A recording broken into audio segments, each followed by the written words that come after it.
I remember when I was first introduced about Python in my college, where they showcased the basic syntax and some simple question solving that came with it. Hello students, I'm your new teacher and we'll be learning Python today. For this itself, they took 1 month. Oof, I was frustrated at the end. This simple syntax knowing makes you think that you know Python language, but I knew that it would not be useful at all to us in the real world, like a lot of stuff that I had already learned. And so I started learning Python on my own. When I started out learning the language on my own, I knew that there is something more than what this colleges teach us, and I want to do that and not wait like 10 years to understand the actual use of Python. I knew that it's much more than its syntax, and I went forward to learning the language on my own. And when I did that and learned Python with my own approach, it helped me get started with freelancing in just around 3 to 5 months of period when I was in my college at the end of my first year. And then after more projects for real clients which paid me money, I even became a top rated freelancer with the Python projects that I took. And after my college ended, it also helped me get a $75,000 of remote job as well, which wouldn't have happened if I didn't learn the Python language in a correct proper way. Yes, there is a correct way of learning Python programming language, and in this video I'll share it with you on how I did it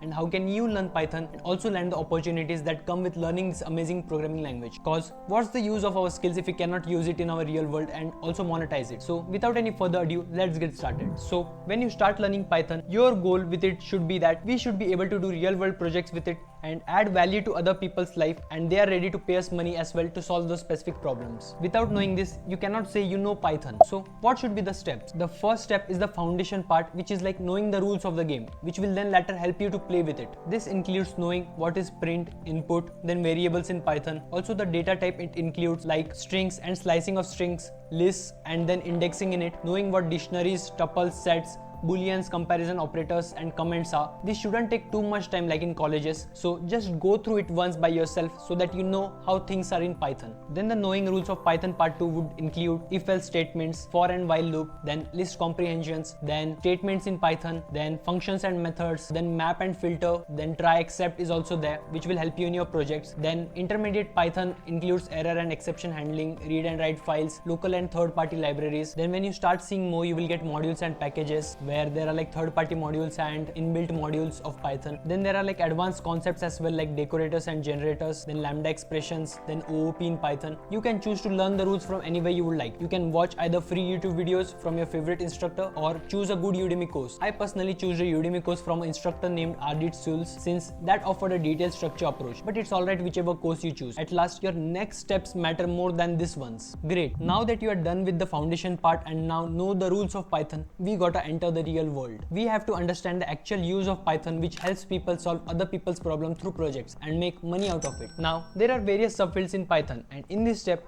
you will go and try doing one project in each of the subfield. It's alright if the subfield is smaller as well, but you gotta do one project at least in each of them. Here are some of the subfields of Python. One is web scraping and automation, which means extracting thousands of data or sometimes even millions of rows of data with a program that you create. Then this data is used by companies for doing market research or improving a current product, or do automation with the data that is generated, or use it in a clever way to generate more revenue or even sell the data that is produced. Personally, I am an expert in this field and have earned around 100,000 plus by now by being an expert here. But let's move to the next field, since Python offers many more opportunities and web scraping and automation is just one of them. Now another one is backend with Flask or Django, where you create all the functionalities of a website that work behind the scenes and are not visible to users, like the API that connects front end to back end, the code of it, then the back end code that handles the user database, and also the code for the features of the website. Now, next amazing field of Python is GUI with Tkinter library, where you create helpful software for desktops. For example, you could create a file organizer and help organizations get detailed analysis based on the files that they have stored in their machines. Now, next one, which is very interesting field, is computer vision with OpenCV. This is where you work on videos and images and detect objects in those videos or images which can be later used for real world application. For example, like in an industry where it detects faulty objects, and if it does, then remove them from the ramp and prevent them from going to production, like a product. Or also another amazing application is driverless cars like Tesla, which continuously detects objects in its path and prevents the driver from hitting them through program. And there are so many other applications of OpenCV again. The next one, which is also high in demand, is data science, which you can say that it's the next part of data extraction and automation, where after extracting the data,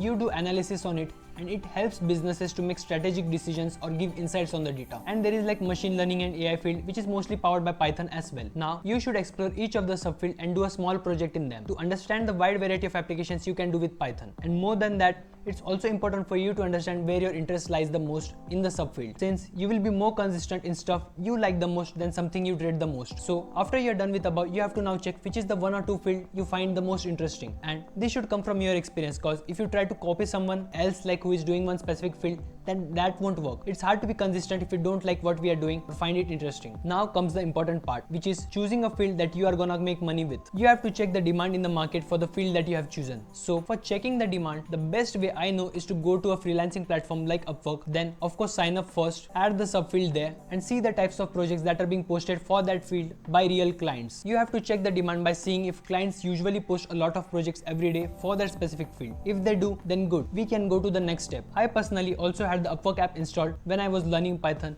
and used to check the type of projects being posted for Python, especially the data extraction ones, since I love that subfield. If you don't see many projects for your subfield, then you may see that there are projects that are little related to the field you searched but belongs to a majorly different field. So in this case, you can either decide to either pivot to that field, specific other field, or choose another one which is high in demand in Python itself and also follows your interest. Now that you have got a field which is high in demand and also you are interested in, we have to become valuable in the market. We should be able to complete the projects that are usually being posted for that specific subfield by clients. And so the next part is gaining expertise in that specific subfield you choose. Earlier with the previous steps, we were just exploring Python. Now we become market ready by gaining expertise in the subfield and doing projects that clients and people are looking to pay for. Here in this step, you will take a project that you got off from Upwork and learn everything that is required for you to complete the project, and even more if possible, to gain expertise in the field, and that can add value to the clients you will be serving. We should now work on gaining expertise in this specific field so that you can call yourself an expert and do every project that comes your way in this specific field. After you are done with the first project, move to the second one that you find here on Upwork and again learn whatever things are required for it and develop the project. It usually happens that you may need to know what Python library exists to complete that specific project and go explore that, or you may need some server related stuff info like AWS, which will then complete that project. We can do the coding stuff through Python, but completing a project can involve knowing some more stuff as well. So